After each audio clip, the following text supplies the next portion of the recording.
High বোনেরা, আসসালামু আলাইকুম। Welcome to my channel and my ID. আজকের ভিডিওতে বন্ধুরা অনেক ইম্পর্টেন্ট শিক্ষণীয় বিষয় শিখতে চলেছি, কারণ অধিকাংশ বাচ্চারাই আমাদের কিন্তু খুব ছোট থেকেই তাদের যে বর্ণমালা বিষয়ক খুঁটিনাটি যে জ্ঞানগুলো এগুলো গভীরভাবে না পাওয়ার কারণে, সুন্দর স্পষ্টভাবে না পাওয়ার কারণে আমরা অনার্স মাস্টার্সে গিয়েও চাকরির যখন খোঁজ করি তখন বিভিন্ন গাইড পড়তে হয় বা কোচিং সেন্টারে গিয়ে শিখতে হয় বন্ধুরা। ঘোষ ও অঘোষ বর্ণ কোনগুলো সেগুলো আমাদের বারবার খেয়ে হারিয়ে ফেলি, বিশেষ করে 9-10 বাচ্চাদের এটা হয়ে থাকে বন্ধুরা। সেই সাথে আজকের এই চার্ট থেকে আমি বোঝানোর চেষ্টা করব যে অল্প প্রাণ এবং মহাপ্রাণ বর্ণ কাকে বলে এবং শেষের দিকে নাসিক্য বর্ণ কাকে বলে। আসুন আমরা এই বর্ণগুলোর পাশাপাশি এই বর্ণগুলোর ইংরেজি প্রতিবর্ণ কীরকম হতে পারে সেটাও আমরা শিখে ফেলবো। তো কথা নয় বন্ধুরা, ভিডিওটি নিশ্চয়ই সকল শিক্ষানুরাগী ভাই বোন, বিশেষ করে সচেতন অভিভাবকদের জন্য আরও বিশেষ জরুরি, তাদের বাচ্চাদেরকে আপডেট করার জন্য। সঠিক জ্ঞান এভাবে শেখাবেন বাচ্চাদের, অনেক বেশি তাদের বেস শক্তিশালী হবে বন্ধুরা। যারা শিক্ষার প্রতি একটু অনুরাগ নেই, ভালোবাসা নেই, তারা আমার ভিডিওটি স্কিপ করে চলে যাবেন প্লিজ। আর যাদের সময় আছে, শিক্ষার প্রতি অনুরাগ আছে, তারা দেখবেন এবং সময় সুযোগ করে টাইম লাইনে রেখে দেবেন ভিডিওটি। বন্ধুরা দেখুন, এই যে ব্যঞ্জন বর্ণ যেগুলো রয়েছে, ব্যঞ্জন বর্ণ কনসোনেন্ট বলে ইংলিশে, এই ব্যঞ্জন বর্ণগুলো বন্ধুরা এভাবে বর্গাকৃতির একটা ঘর আমি সাজিয়েছি। দেখুন বন্ধুরা, এখানে এই পাশে করে যদি পড়ে যায় ক, খ, গ, ঘ, উ, কয়টা আছে বন্ধুরা? 5টা। আর এই পাশে ঘর আছে 5টা। তাহলে 5 পাশা কয়টা হলো বন্ধুরা? মোট 25টি। কয়টি বর্ণ হলো? তাহলে বর্গীয় বর্ণ বা বর্গীয় ধ্বনি 25টি। এগুলোকে বর্গীয় ধ্বনিও বলা হয়, বর্গীয় বর্ণও বলতে পারেন, আবার স্পর্শ ধ্বনি বা স্পর্শ বর্ণ বলা হয়। কেন স্পর্শ? এগুলো উচ্চারণ করার সময় কোথাও না কোথাও বাকযন্ত্রের কোথাও না কোথাও স্পর্শ হয়ে হয়ে বের হয়ে আসে উচ্চারণগুলো বন্ধুরা। এই জন্য এগুলোকে স্পর্শ ধ্বনি বা স্পর্শ বর্ণও বলা হয়ে থাকে।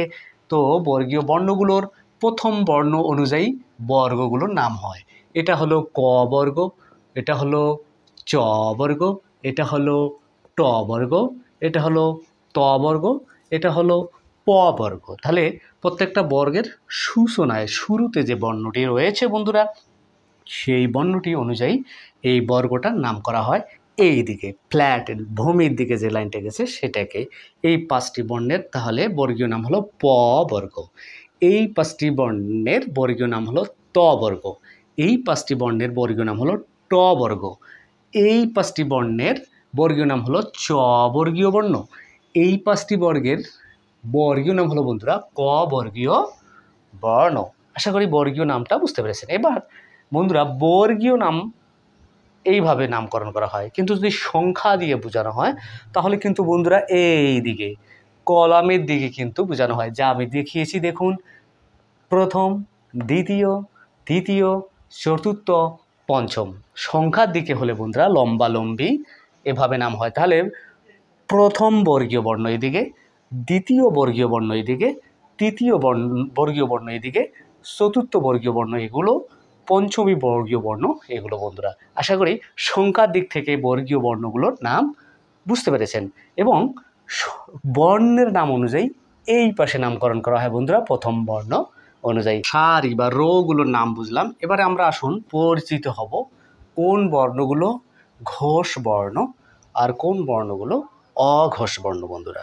সেই সাথে অল্প প্রাণ এবং মহাপ্রাণ বর্ণ কোনগুলো আর নাসিক্য কোনগুলো, তাই না? প্রিয় ভাই বোনেরা, এই যে প্রথম বর্গীয় বর্ণের প্রথম ও দ্বিতীয়, এই প্রথম আর দ্বিতীয় এগুলো হচ্ছে বন্ধুরা অঘোষ বর্ণ। কি বর্ণ? অঘোষ বর্ণ। তাহলে বর্গের প্রথম প্লাস দ্বিতীয়, প্রথম বর্গীয় বর্ণ এবং দ্বিতীয় বর্গীয় বর্ণ, এই বর্ণগুলোই হচ্ছে অঘোষ বর্ণ। কি বর্ণ বন্ধুরা? অঘোষ বর্ণ কি?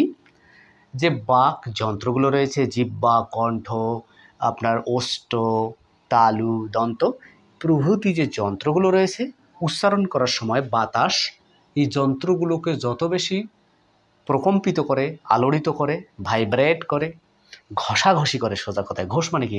ঘষাঘষি, তাই না? তো এই প্রথম ও দ্বিতীয় বর্গের বর্ণগুলো উচ্চারণের সময় মোটামুটিভাবে বাতাস তেমন ঘষাঘষি বা স্পর্শ বা অনুরিত আলোড়িত কাপাকাপি হয় না, এই জন্য এগুলোকে অঘোষ বর্ণ বলে বন্ধুরা। এবার কি ক্লিয়ার? তাহলে সহজে মনে রাখবেন বর্গের প্রথম সারি ও দ্বিতীয় সারির বর্ণগুলো অঘোষ বর্ণ। তাহলে ঘোষ বর্ণ কোনগুলো হবে বন্ধুরা? ঘোষ বর্ণ হবে বন্ধুরা তৃতীয়, দ্বিতীয়, তৃতীয় ও তৃতীয়, চতুর্থ, পঞ্চম, এই 3 সারি হচ্ছে বন্ধুরা ঘোষ বর্ণ। ঘোষ বর্ণ তৃতীয়, চতুর্থ, পঞ্চম, এরা সবাই মিলে কি বর্ণ তাহলে বলুন? ঘোষ বর্ণ। ঘোষ বর্ণ কি? এর উল্টোটা, যে বাকযন্ত্রগুলো দিয়ে যখন বাতাস বেরিয়ে আসে উচ্চারণের সময় সেখানে অনেক ঘষাঘষি হয়, ভাইব্রেট হয়, আলোড়ন হয়, কম্পন সৃষ্টি হয়, সেই বর্ণগুলোই বন্ধুরা ঘোষ বর্ণ। ঘোষ বর্ণ কি বর্ণ? ঘোষ বর্ণ। তাহলে আশা করি ঘোষ বর্ণ সহজে মনে থাকবে। বর্গীয় বর্ণের কি তৃতীয়, চতুর্থ, পঞ্চমী বর্ণগুলোই হচ্ছে বন্ধুরা, পঞ্চম বর্গীয় বর্ণগুলো হচ্ছে বন্ধুরা ঘোষ বর্ণ, আর প্রথম দ্বিতীয় বর্গীয় বর্ণগুলো হচ্ছে অঘোষ বর্ণ। এবার আমরা চলুন তার মধ্যে একটি কথা বন্ধুরা, এই পঞ্চম বর্গীয় বর্ণগুলো কিন্তু নাসিক্য বর্ণ পড়ে, কারণ উচ্চারণের সময় নাকের এই বাঁশিতে বাতাস আবদ্ধ হয়ে গুন গুন বা গো গো শব্দ হয়। উচ্চারণ করুন উ, মূর্ধন্য দন্ত, দেখেন এখানে আওয়াজ করুন, খেলুন এভাবে, টাং টুইস্টার করুন, ম, দেখুন এখানে বাতাস বা নাকে গিয়ে বাধাপ্রাপ্ত হচ্ছে, আওয়াজ হচ্ছে।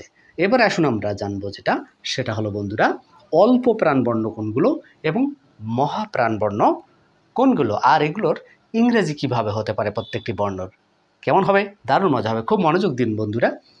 এই যে প্রথম বর্ণ এবং তৃতীয় বর্ণ, প্রথম ও তৃতীয়, তাহলে 1 এবং 3, এই প্রথম বর্গীয় বর্ণ এবং তৃতীয় বর্গীয় বর্ণগুলোকে বলা হয় বন্ধুরা অল্প প্রাণ। কি প্রাণ? অল্প প্রাণ বর্ণ।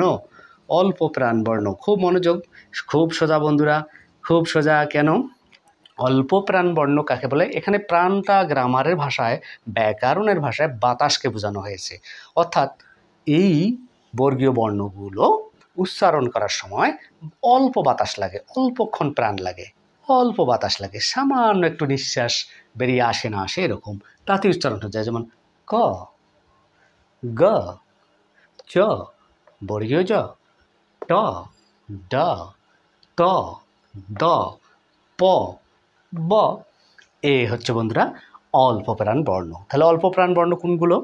অল্প প্রাণ হলো প্রথম এবং তৃতীয় বর্গের বর্ণগুলো হচ্ছে অল্প প্রাণ বর্ণ। এখন আসুন বন্ধুরা, তাহলে আমরা মহাপ্রাণ বর্ণ কোনগুলোকে বলতে পারি? তাহলে দ্বিতীয় আর চতুর্থ, দ্বিতীয় প্লাস চতুর্থ, এই বর্গীয় বর্ণগুলো হচ্ছে বন্ধুরা মহাপ্রাণ বর্ণ। আসলে দেখা যাচ্ছে ক্যামেরায় মহাপ্রাণ বর্ণ। তাহলে দ্বিতীয় এবং চতুর্থ বর্গীয় বর্ণগুলো হচ্ছে বন্ধুরা মহাপ্রাণ বর্ণ। এবার আমরা একটা ম্যাজিক দেখাবো যে অল্প প্রাণ বর্ণ এবং মহাপ্রাণ বর্ণের ইংরেজিগুলো কীভাবে হতে পারে এবং নাসিক্য বর্ণের ইংরেজি কীভাবে হতে পারে, ঝটপট জেনে নেই বন্ধুরা। দেখুন যে আমরা যদি অল্প প্রাণ বর্ণগুলোকে নেই, অল্প প্রাণ বর্ণ কোনগুলো? প্রথম বর্গের বর্ণ এবং তৃতীয় বর্গের বর্ণ হলো অল্প প্রাণ বর্গ বন্ধুরা, অল্প প্রাণ বর্ণ। তাহলে ধরুন আমি ট বা ক নিলাম, প্রথম বর্গীয় বর্ণের ক নিলাম, ক, যার ইংলিশ কি হতে পারে? ইংরেজি হয় কে, কে মানেই ক। আচ্ছা বন্ধুরা, দ্বিতীয় বর্গের বর্ণ হলো কি? খ। তাহলে এই কয়ের সাথে বাংলার হ যদি যোগ করি বন্ধুরা, তাহলে হয়ে যায় খ। অর্থাৎ আমরা এটাকে উচ্চারণ করতে পারি এভাবে, জোরে একটু কি দিতে হবে? প্রাণ বেশি দিতে হবে, বাতাস বেশি দিতে হবে, তাহলে বন্ধুরা মহাপ্রাণ হয়ে যাবে। কহ, কহ, দেখুন কহ, কহ, কহ, অর্থাৎ তাহলে যোগ, এটার সাথে এইচ যোগ করব, এইচ, কেননা বাংলায় এগুলোর সাথে সবগুলোর সঙ্গে হ যোগ হবে, এখানে যা আছে তার সাথে আমরা খালি হ যোগ করব বন্ধুরা, হ যোগ করব এগুলোর সাথে, ইংলিশে এইচ যোগ করব, তাহলেই কি হয়ে যাবে? মহাপ্রাণ বর্ণের ইংলিশগুলো হয়ে যাবে। তাহলে বন্ধুরা এইটার ইংলিশ কি হয়ে যাচ্ছে? খয়ের খেস, কহ, খ, যত অল্পপ্রাণ বর্ণ আছে তৎপরবর্তী বর্ণটা বানাতে বাংলায় হ যোগ করবেন।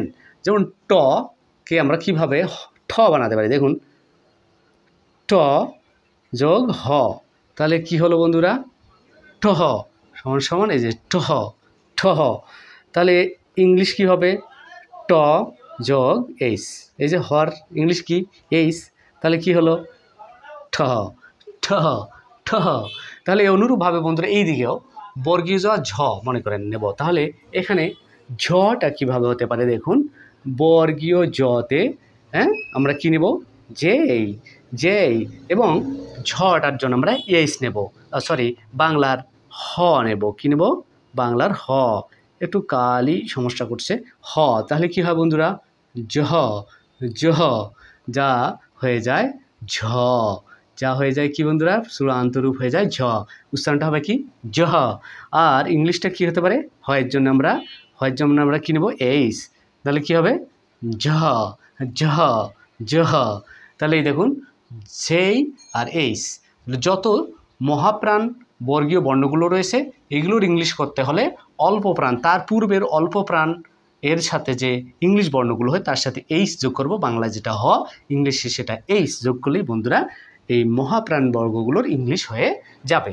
আশা করি বুঝতে পেরেছেন যে কিভাবে ইংলিশটা করবেন। এবার আসুন নাসিক্য বর্ণগুলো কি। নাসিক্য বর্ণ তো একটু আগে ইঙ্গিত করেছি যে নাকের বাঁশি ইউজ করে উচ্চারণ হয়, এগুলো স্পর্শধ্বনি এবং এগুলো হচ্ছে ঘোষ বর্ণ।